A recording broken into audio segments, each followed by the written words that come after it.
Sejam muito bem-vindos ao canal. Afinal, o que somos nós? A Adriana é empresária e mora em Curitiba.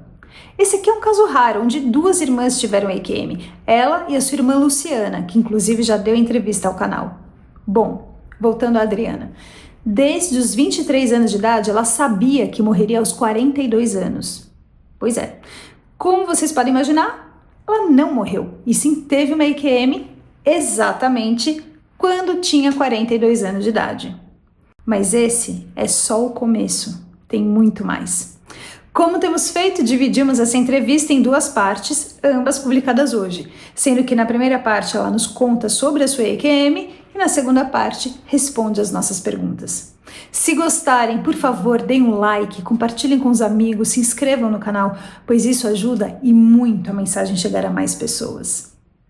Vamos conhecer a história da Adriana?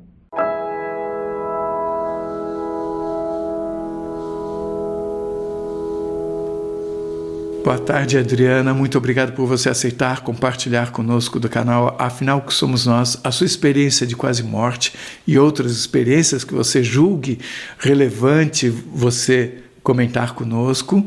A sua irmã já deu uma entrevista, né? A Luciana Proença. É um caso raro em que duas irmãs tiveram experiência de quase morte.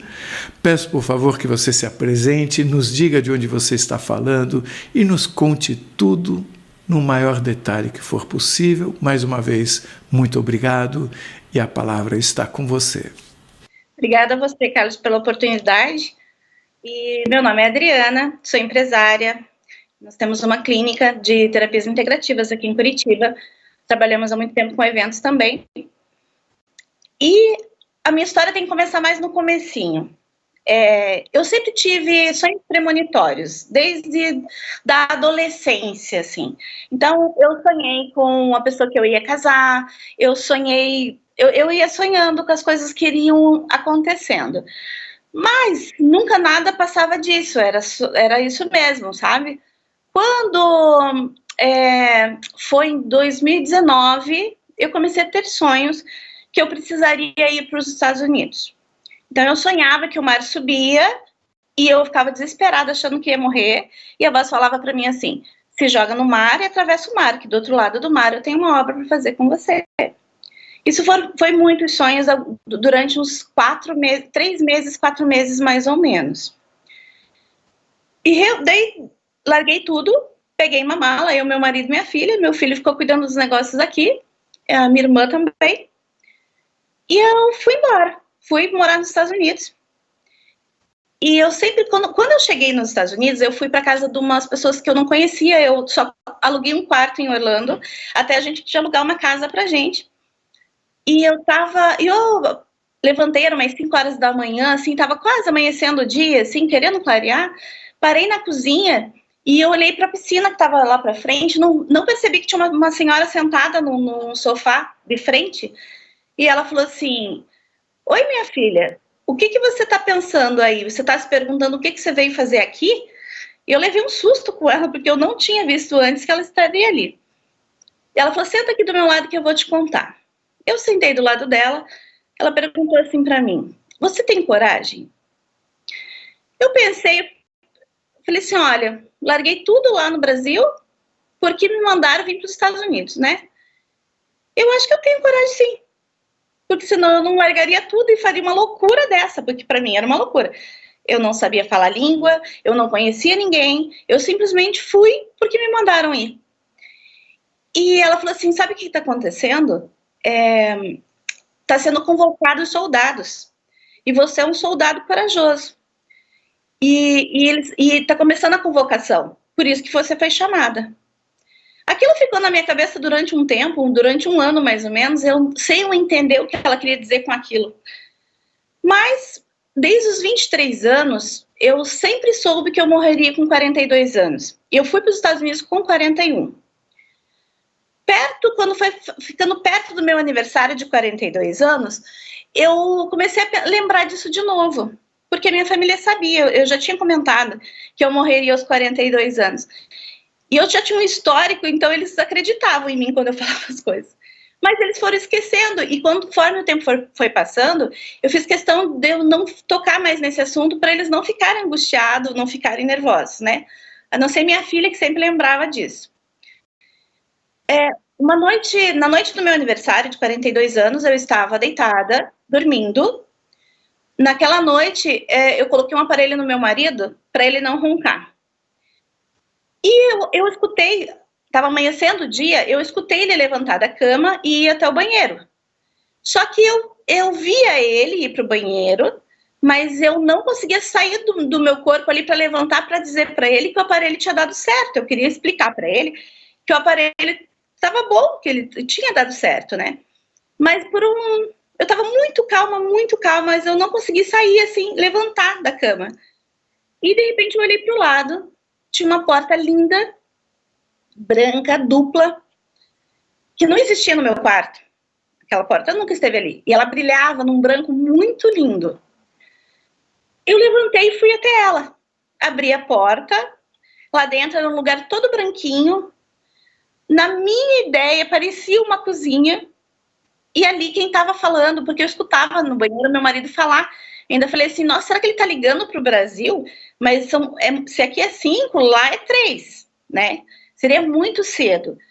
Eu falei, é loucura ele tá ligando. Mas quando eu entrei naquela sala, eu percebi que era o tio do meu marido, falecido há alguns anos já, que estava conversando ali. Ele que falava. Ele falava assim que ia ter festa, que eles estavam se preparando para uma festa. Eu olhei para ele, achei ele tão lindo, sabe? Ele morreu com 50 e poucos anos. E ele sempre foi um homem bonito, mas ele estava muito bonito. Todo de branco, sapato branco, calça branca, uma polo branca. E ele olhou para mim assim, meio que deu um sorriso. Eu falei assim, Delei, você que está falando de festa, aonde vai ter festa? E ele sorriu de novo. Eu falei assim, mas festa no céu não deve ser coisa boa, né? Provavelmente alguém vai morrer para ter uma festa no céu. E ele fez assim com a cabeça de novo. Daí, na hora, eu entendi tudo. Eu falei para ele, eu morri. Essa festa é para mim? E ele fez com a cabeça que sim. E de repente eu entendia tudo o que ele estava pensando, o que ele estava querendo dizer. Ele falava uma palavra, mas eu entendia em blocos, como se eu quisesse saber, tudo eu saberia, né? E aquela paz gigantesca que tomava conta do ser, era tudo paz, era uma paz maravilhosa. E eu dei alguns passos, e de repente eu me percebi flutuando de um lado, sem corpo, eu era só energia, mas existia um corpo que ele era um pouquinho transparente, mas eu me enxergava que estava deitado no chão, e desse que estava deitado no chão estava saindo um terceiro corpo.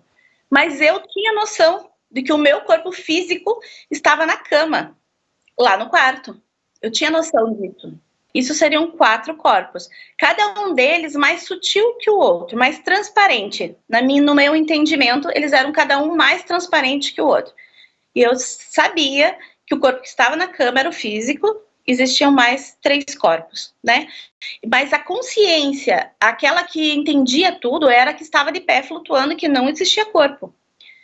De repente, eu lembrei que o meu marido sairia de viagem e ele ia voltar 3 dias depois. E eu estava nos Estados Unidos, no começo da pandemia. E eu pensei assim, vai ser bem difícil para ele me encontrar daqui 3 dias morta, né? E vai ser bem complicado para ele. E é interessante porque eu sempre fui uma mãe muito coruja com os meus filhos, muito grudada com eles. E nesse momento eu não lembrei dos meus filhos, eu não lembrei da minha família, só lembrei do meu marido, que seria difícil para ele. Mas ao mesmo tempo com aquele sentimento de que tá tudo bem, porque eu queria ficar lá. Mas quando eu pensei assim, eu comecei a sentir aquele último corpo que saía do que estava deitado, começou a dar um puxão, como se fosse um vácuo muito forte. E eu comecei a sentir um formigamento insuportável nas mãos e nos pés, muito forte. E é como se eu tivesse sido jogada dentro do meu corpo. Que foi uma das sensações mais horríveis que eu já passei. Porque eu era algo muito expandido, eu era algo muito grande. E de repente eu tinha que ficar presa num corpo que eu precisava olhar para os lados se eu quisesse olhar, eu tinha que depender do meu tato, do meu olfato, da minha visão, e aquilo era uma prisão.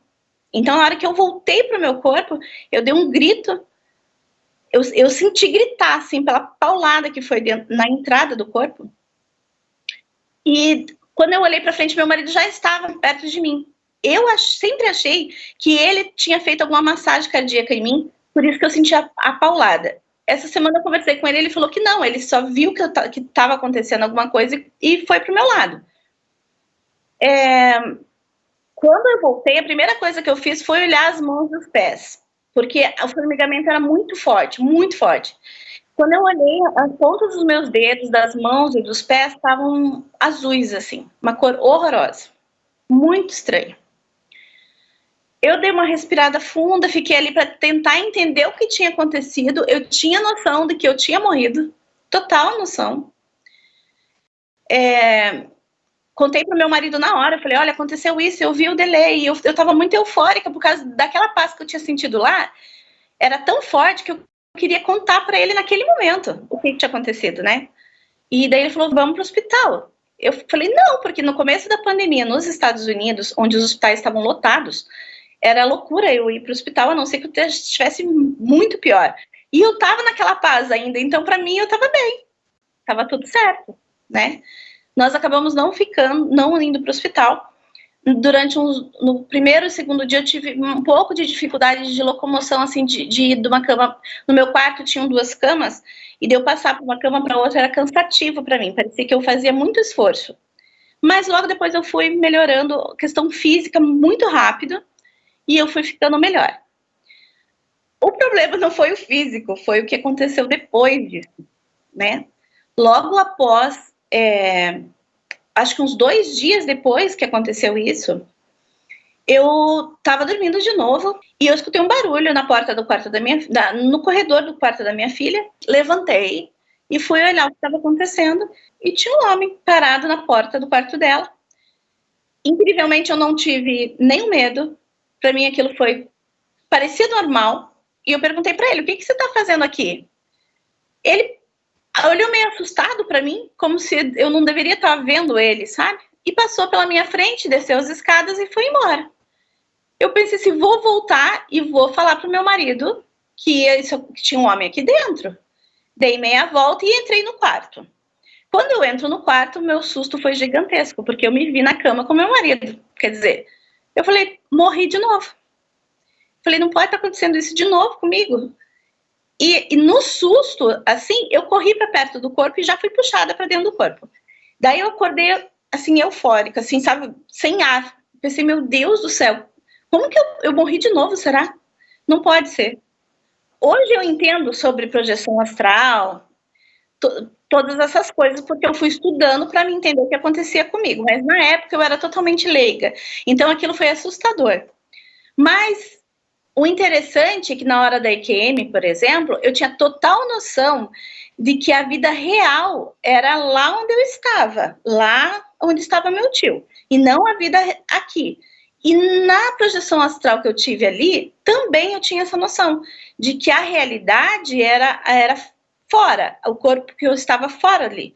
Mas quando eu entrei dentro do meu corpo, parecia que aquilo não era real, sabe? Mais um dia se passou, fui dormir e tive um outro sonho. Nesse sonho, eu via que alguns rapazes explodiam carros de polícia. Eu pensei, meu Deus, eles não respeitam mais nem a polícia. Imagine como vai ficar a sociedade à mercê disso tudo, né? E nisso chegou um ser perto de mim, que eu nunca vi. Ela só escutava a voz, eu não via a aparência. E ele falou para mim assim, você pode nos ajudar a tratar deles? Eu falei, mas como eu conseguiria fazer isso? Daí ele falou para mim assim, você vai acordar, vai no banheiro, lava o rosto, espera uns minutinhos e dorme de novo que a gente vem te buscar. E eu incrivelmente acordei, mas eu acordei já não acreditando naquilo. Eu falei assim, jamais eu vou dormir de novo e isso vai acontecer, né? Mas eu peguei no sono, mas no que eu peguei no sono, eu já me vi na frente de uma nave achatada, igual um prato, mais larguinha. A porta abriu e eu entrei como se eu conhecesse aquele lugar assim todo. Eu entrei, eu escutava eles falarem comigo, mas eu não via eles, né? E aquela nave era muito interessante porque de fora eu via a parte de ferro dela, um cinza bem clarinho. Mas quando eu estava dentro dela, eu enxergava tudo para fora como se não tivesse paredes. E eu achei interessante aquilo e perguntei para eles o que era aquilo. Ele falou assim, é porque essa nave é uma nave biológica. Eu não sei o que eles quiseram falar sobre isso, mas foi a resposta que foi me dada. E ele falou que daí a gente começou a andar com ela muito baixo, assim, quase encostando no chão, mas sem encostar. E eles falavam que eles usavam a força do centro da Terra para fazer aquilo. E a gente foi com essa nave até onde esses rapazes moravam. De dentro daquela nave saiu braços articulados. Eles tinham várias articulações num braço e uma ponta com uma pinça. E eles entraram dentro da casa de um dos rapazes que tinha explodido o carro da polícia. E puxaram ele de dentro dele mesmo. Eu falo que o corpo dele ficou na cama, mas a parte energética dele foi puxada e trazido para dentro da nave. E eles foram me explicar que eles iam tratar aquele ser, porque eles não estavam sendo bons e ele precisava melhorar. E eu achei aquilo de uma beleza tamanha, porque a gente está acostumado a querer bandido na cadeia, bandido morto, sabe? Eu já escutei muito isso, nunca concordei, mas eu escutava. E escutar deles, com tanto amor que eles tinham, que eles só queriam ajudar aquela pessoa a melhorar, eu achei aquilo lindíssimo, lindíssimo. Eu senti muito amor ali. Eles estavam atendendo com muito amor. Depois foi pego os outros rapazes também, porque eu acho que eram em 3. Eu não lembro depois disso, eu não lembro o que foi feito com eles, mas eles falaram que eu precisava ajudar de alguma forma, que eu não lembro qual. Quando eu voltei, eu estava eufórica para contar para as pessoas. Contar da IQM, contar dos meus sonhos, do homem que eu vi no quarto, né? Mas as pessoas me olhavam até meio com dó. Primeiro porque eu estava numa pandemia, eu não tinha muito para quem contar. Eu contava para meu marido, ele me ouvia, mas, né, ele não entendia o que podia estar acontecendo. Então, ele ficava meio em cima do muro. A minha filha também me respeitou e sempre estava ali para me ouvir quando eu queria contar as coisas, mas eu entendia que eles não poderiam entender o que eu estava dizendo, porque às vezes era irreal até para mim. Parecia muito real até mesmo para mim, né? É porque a IQM é muito mais sentir do que você vê. É aquilo que você sente em cada célula do teu corpo, em cada parte energética do teu corpo. Né? E quando você volta, é muito complicado, principalmente porque você vem com crenças arraigadas das coisas e que não começam mais a bater. Né? Eu sempre tive assim, que ou você é bonzinho e Deus te leva para o céu, ou se você não obedecer a ele, você vai para o inferno. E de repente o mesmo Deus que eu tinha criado aquele lugar, não poderia ser que criou um inferno para colocar as pessoas lá e queimar eternamente. Aquilo já perdeu totalmente sentido para mim, completamente. Falei, ali existe misericórdia infinita. Era muito amor, muito amor. Com o passar dos dias, as minhas projeções astrais continuaram. Cada dia eu ia para um lugar, até que eu comecei a ir para uma escola, que eu pegava pareciam uns jatinhos, carros muito tecnológicos, e ia para essa escola, onde eu fiquei 2 anos estudando. Então eu dormia, já ia levada para lá. Foram 2 anos assim. Voltei para o Brasil, né? E eu me sentia muito sozinha, porque por mais que as pessoas me escutassem, e eu tinha muita vontade de contar essas coisas, as projeções e as coisas que aconteceram comigo, eu sentia que elas não me entendiam, mesmo tentando. Elas se esforçavam para aquilo, mas elas não conseguiam. E para mim o mais forte, depois da IQM, é você sentir as pessoas. E isso para mim tem um misto de lindo e desesperador, porque às vezes tá perto de pessoas onde a energia é de muita tristeza, de muita dor, e coisas que você não foi aprendendo durante a tua vida a sentir. Porque eu tive uma infância muito tranquila, uma vida muito tranquila. E, de repente, eu sentia dores de pessoas, de coisas muito graves, assim. Então, era muito difícil para mim lidar com aquilo. E eu queria salvar o mundo. Quando eu voltei da IQM, eu tinha vontade de salvar todo mundo. Eu queria explicar para as pessoas o tamanho do amor de Deus. Eu queria explicar para as pessoas que não tinha julgamento para elas, que tinha só amor, sabe? Então, eu tive bastante dificuldade com isso. Então, vou contar uma história, mas, assim, para você entender em que pé chegava isso. Era todo dia, assim, sentindo as pessoas. Mas um dia eu cheguei a fazer a unha no salão e uma moça chegou e pegou. Eu tinha até medo de que pegasse na minha mão, né? Mas ela pegou na minha mão. Na hora, eu vi um quarto preparado com uma corda. Aquilo me deu um pânico. Pensei, meu Deus, eu preciso fazer, se me mostrar, eu preciso fazer alguma coisa. Mas o que fazer numa hora dessa, né? E eu comecei a especular com ela, conversando com ela, como que estava a vida. E ela falou que ela estava muito triste, foi falando. E eu fui indo devagarinho. Daí eu perguntei para ela assim, escuta, me conta uma coisa. O que você acha que acontece depois que a gente morre? Ela falou assim, acaba tudo. Quando a gente morre, acaba tudo ali. Eu falei assim, olha, eu morri e não acaba tudo ali. A mesma consciência, até muito maior do que eu tinha viva, eu tive morta. Eu sabia quem eu era, eu sabia dos meus problemas, até muito mais lá do que aqui. Eu falei, então eu acho que você deveria resolver os seus problemas antes de pensar em qualquer outra coisa. Daí eu falei, posso te pedir uma coisa? Você dá uma chance para Deus? Essa noite, se Deus não te mostrar nada, você pega aquela corda que você amarrou lá e faz o que você pensou. Mas eu tenho certeza que essa noite Deus mostra para você alguma coisa. E fui embora. E às vezes eu passo lá e dou uma olhadinha, ela ainda tá lá. Já faz 2 anos isso e ela tá lá ainda. Então eu fico muito feliz, sabe? Então tem uma recompensa de tudo isso, porque você vê que você pôde ajudar, mas ao mesmo tempo, até eu aprender a lidar com isso, pro meu corpo físico era muito pesado. Eu ficava bastante doente, sabe? Mas com o tempo eu fui acostumando, fui aprendendo, fui sabendo lidar muito melhor com isso. Estudei muito, muito, muito, muito, muito.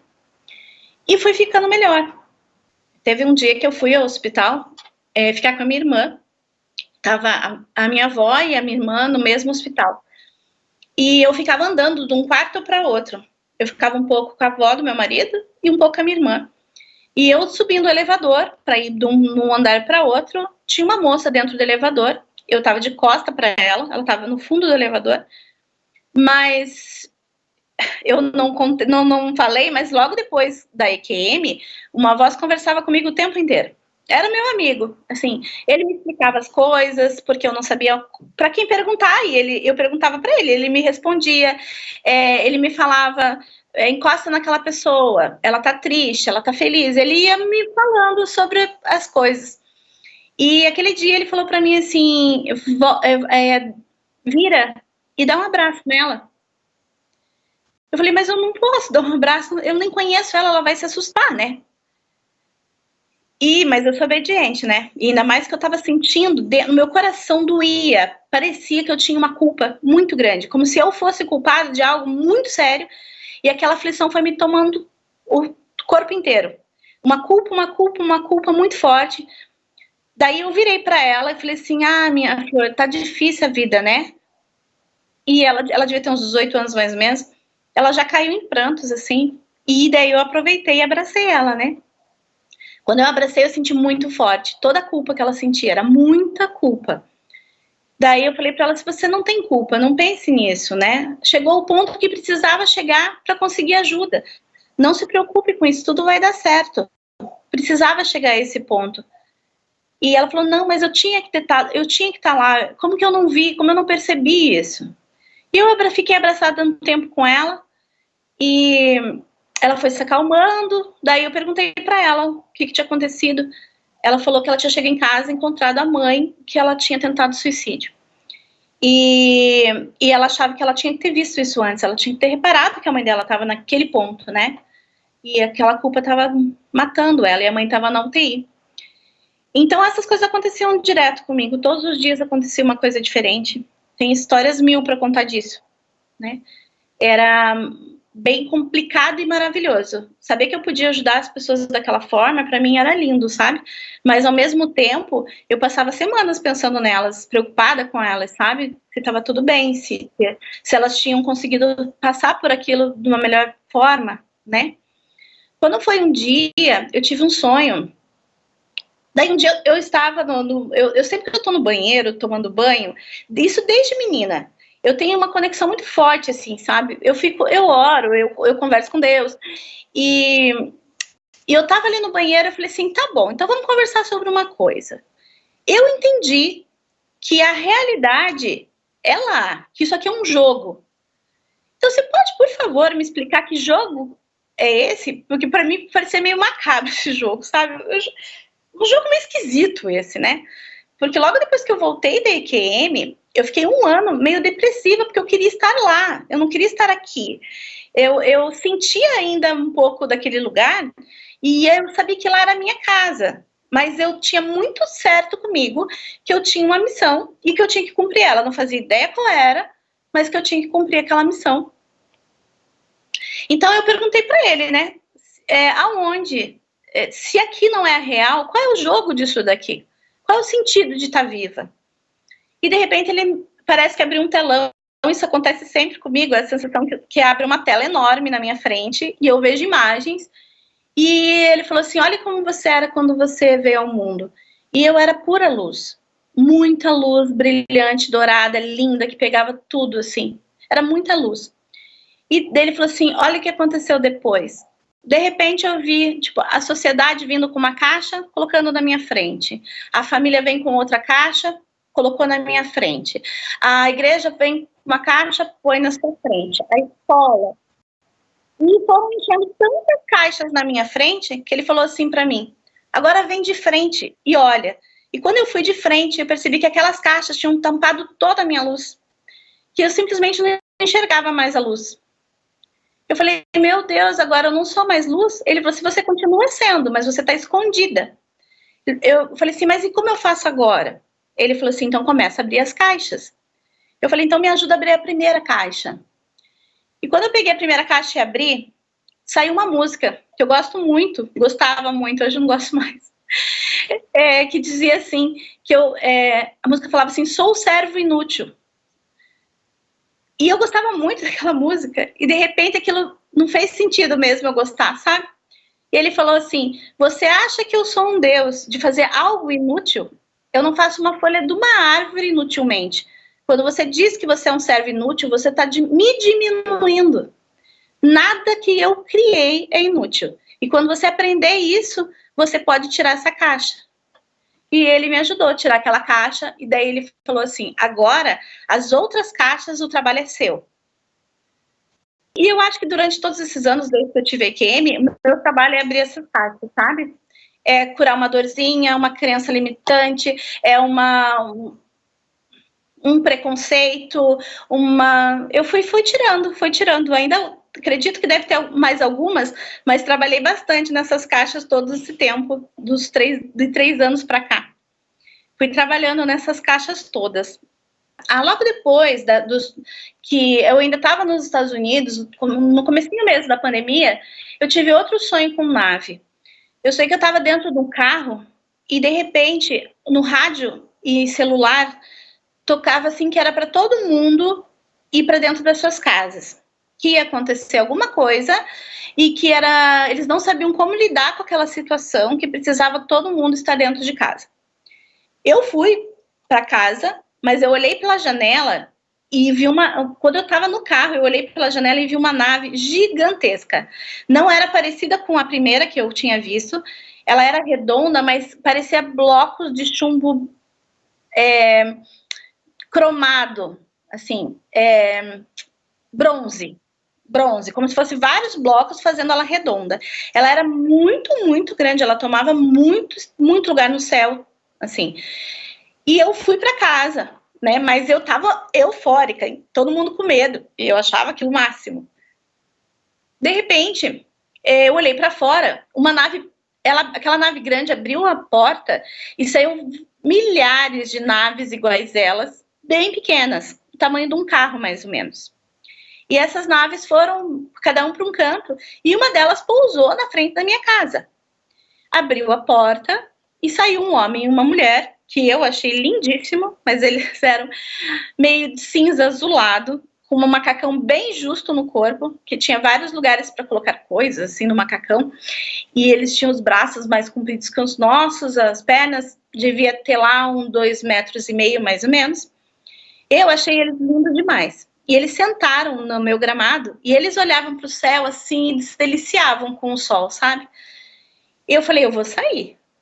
Daí ainda meu marido gritou de dentro de casa, falou, não saia, você tá doida, você não sabe o que é isso. Eu falei, eu sei, eu conheço eles, eu vou sair. E eu saí para aquele gramado e sentei bem quietinha assim do lado dela, da moça, porque eu achei ela linda demais. Sentei e ela continuou se deliciando com o sol. Daí eu falei para ela assim, tá gostando do sol? Ela falou, ah, sim, o sol de vocês é muito bom. Eu falei, mas da onde você veio? Não tem sol? Ela disse, tem sim, tem muitos sóis, mas o de vocês é diferenciado. E ela já foi levantando para ir embora. Aquilo bateu um desespero, porque eu queria conversar mais com ela, né? Eu falei, mas você já vai embora? Você não quer ficar mais um pouquinho? Ela falou assim, não, eu vou embora sim, mas esse daqui foi só um treino. Mais para frente, daqui a um tempo, nós vamos voltar e vamos ficar. Mas por enquanto foi só um treino. E nisso ela entrou na nave e foi embora e eu acordei eufórica, assim, porque eu achei muito legal aquilo.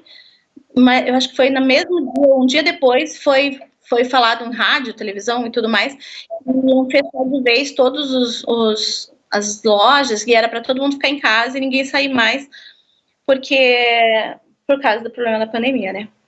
Então foi uma das experiências muito interessantes que eu tive com fora.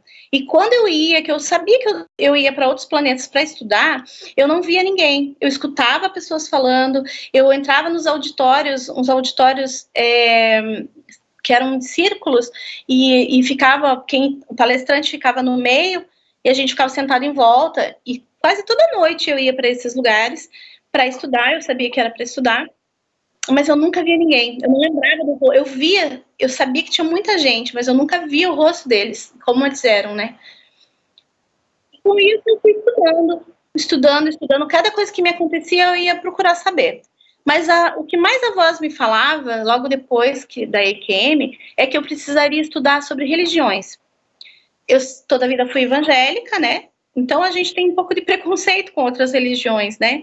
Então eu fiquei com um pouquinho de medo de estudar. Mas eles falavam assim, agora você vai estudar o budismo. Eu ia lá e estudava na internet, né, no meio da pandemia, sobre o budismo. Agora o hinduísmo, agora o espiritismo, agora o islamismo. Eu fui tentando entender um pouco de cada uma.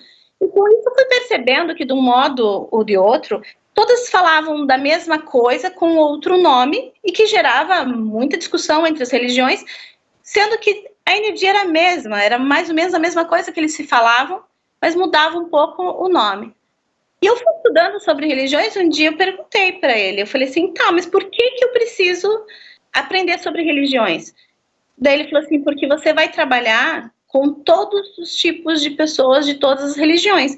E você não pode ter preconceito com elas. Você tem que entender que todos somos filhos de Deus. Ninguém tem privilégios. E assim foi meu tempo de estudo. Até que um dia eu tive um sonho muito forte, que eu chegava num lugar onde tinha várias pessoas drogadas, dependentes químicos, e eu sentava numa sala, sentei num sofá, de frente com duas meninas. Uma estava num canto direito, outra no esquerdo.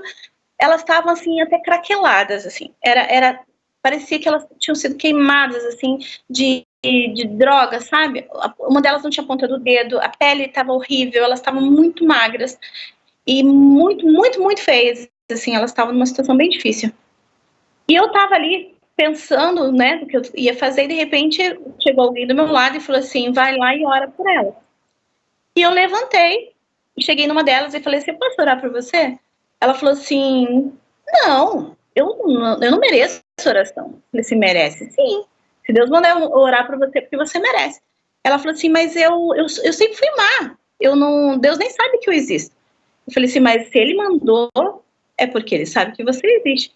Daí ela falou assim, tá bom, pode orar. E eu coloquei as mãos na cabeça dela e comecei, Pai nosso que estais no céu. Só que dali a oração não fluiu. E veio uma energia do chão que passava por todo o meu corpo e saía pela minha mão muito forte. E ia tomando conta dela toda. E ela ia limpando, e ela ia limpando, ia limpando.